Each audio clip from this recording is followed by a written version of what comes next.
මේ තියෙන්නේ තමයි නුවර මාතලේ දුම්රිය මාර්ගය.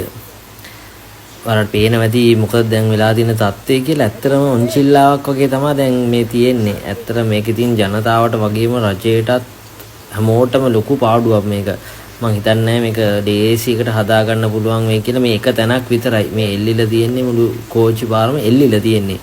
පිහිලි වලින් තමයි තියෙන්නේ. සම්පූර්ණ මේ ඔක්කොම ගලවගෙන පල්ලෙහා ගෙදරක් දක්වාම ගලවගෙන ගිහින් තියෙන්නේ. මේ එක තැනක් විතරයි. පේනෝනේ ඈත කඳුත් එක්ක ලස්සනට තිබ්බට හැම ගෙදරකටම වගේ ලොකුවටම හානි වෙලා තියෙනවා.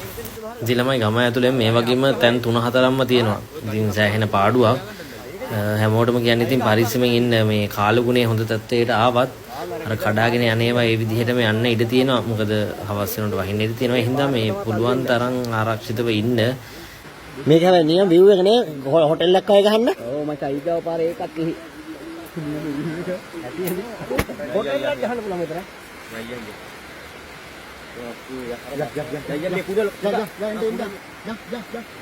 අදා අනාථ සාගරය.